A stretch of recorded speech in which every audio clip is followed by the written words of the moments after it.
Podcast. Écho. 1990.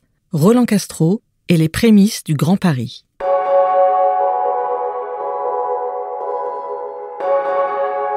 Bonjour, je suis Florence, journaliste à l'INA. Cette semaine, j'ai choisi pour vous une archive de l'architecte et militant politique Roland Castro. Il nous raconte son Paris qu'il repense en grand. Figure de mai 68, Roland Castro est connu pour son travail sur les banlieues. On lui doit la Bourse du Travail de Saint-Denis, la Cité internationale de la bande dessinée et de l'image d'Angoulême, ou encore, emblématique, une tour inaugurée en 2019 à Aubervilliers. Cette tour s'inscrit dans le projet urbain que Roland Castro nomme, avec poésie, « Habiter le ciel ». En 2008, il prend la tête d'une équipe qui participe activement à la réflexion sur le Grand Paris. Dans cette émission de 1990, Roland Castro, facilement provocateur, devient grave quand il parle de la ville, un enjeu politique majeur selon lui. En écoutant cette archive, j'ai découvert que le Grand Paris avait été pensé avec une bonne dose d'idéalisme. Et maintenant que le projet se concrétise, j'ai hâte de m'y promener, à l'affût de sa poésie. Je pense qu'il faut créer plusieurs Paris dans le Grand Paris. Et il faut créer des disputes de centralité.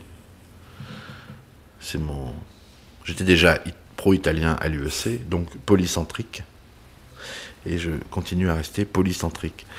Et donc j'ai proposé que dans 4 territoires de l'approche couronne, accrochés à une géographie particulière qui est en général qui est la Seine, il y ait une mise en relation de 7, 8, 10 communes sur des territoires identifiables à peu près au centre de Paris, où à la fois l'initiative privée et l'engagement public permettraient de créer des vrais événements de centralité. Je m'explique. La Défense, c'est un centre d'affaires. Brusquement, quand on y fait la Grande Arche, on commence à changer le statut de ce lieu qui commence à mériter le nom de ville. Parce qu'il y a un événement de type gratuit qui amène des gens le dimanche, tout simplement, par exemple. Qui fait que dans un endroit où on va d'habitude pour des raisons purement fonctionnelles, on peut y aller pour son plaisir. Alors, à partir du fait que même un quartier aussi monofonctionnel que la Défense peut brusquement gagner un statut urbain, si on retravaille tout l'axe jusqu'à la Seine, c'est-à-dire encore 4 km, en couturant tous les grands ensembles qu'on trouve sur les bords de l'axe quand on poursuit après la Défense, vers Nanterre et Chatou, on peut retravailler tout ce coin. Si on réfléchit à tout le territoire de la boucle, jusqu'à Gennevilliers, où il y a un très beau territoire qui est le port de Paris, par exemple, un machin qui est totalement fermé, qui est un des lieux les plus magnifiques du Grand Paris. Et si la commune de Gennevilliers, la commune de Puteaux, la commune de Nanterre, enfin des communes qui n'ont pas la même couleur politique, arrivent à se mettre d'accord sur un plan d'ensemble, si l'État y met tout ce dont il dispose, des universités, de l'action culturelle, enfin, des tas de choses qui permettent de faire de la ville. Si on nomme évidemment dans chacun de ces lieux une équipe d'architectes, un Haussmann sérieux, un Alphand surtout. Alphand, c'était le jardinier d'Haussmann, c'est le génie de Paris. Et s'il y a un travail coordonné des communes, en se fixant l'ambition que cette presqu'île, ce Paris presqu'île, soit aussi riche au point de vue de la centralité que le centre de Paris, on va créer dans le nord-ouest de Paris une autre polarité. Il faut multiplier les polarités. Il faut multiplier les attractivités. Il faut créer des disputes de villes à l'intérieur de la grande ville. Quand on est à Paris, n'importe où, on sait qu'on a un but de Chaumont, un Montsouris, une Seine, 2 îles. Enfin voilà, son territoire poétique, on le connaît. On a une poétique générale de ce territoire, même si on ne va jamais. On connaît les bonheurs que la ville offre. Alors, quand je suis à 4000 de la Courneuve, quel est le bonheur principal que la ville m'offre ? Eh bien, il m'offre l'île Saint-Denis.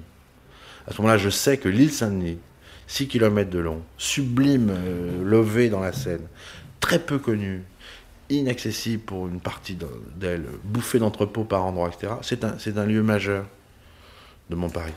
Roland Castro, comment ça se fait en fait que qu'on a pu penser le bonheur collectif des gens à travers cet univers de grands ensembles, de bars, de HLM, de tout ça,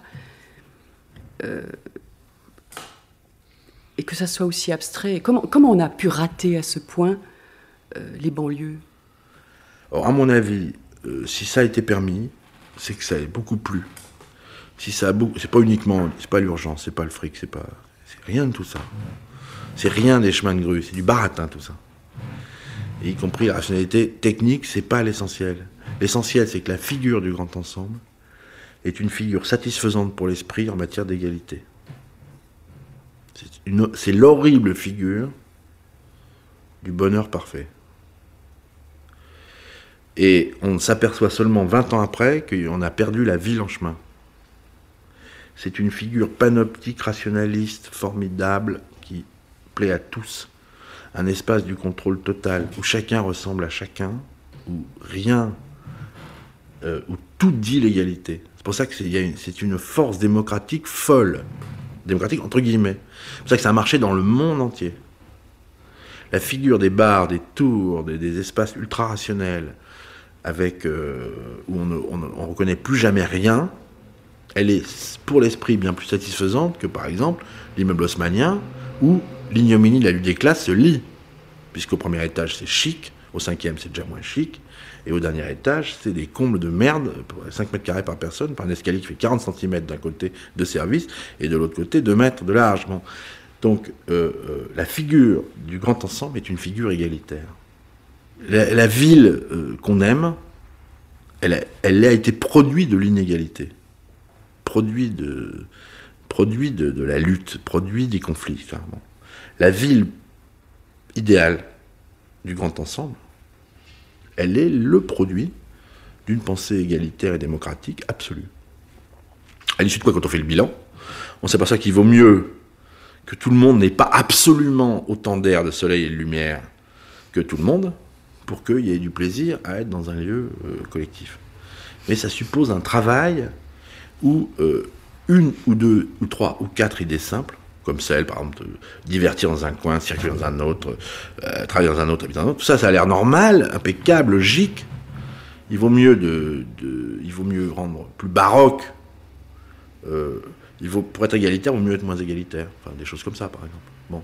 Donc, il a fallu cette expérience folle dans le monde entier pour qu'on revienne à de la figure urbaine beaucoup plus, j'appelle ça un nougat d'espace, beaucoup plus promenante, beaucoup plus agréable. Merci d'avoir écouté cet épisode. N'hésitez pas à lui mettre 5 étoiles s'il vous a plu et à vous abonner pour ne rater aucun nouvel épisode. Rendez-vous chaque lundi sur Écho, un podcast produit par l'INA.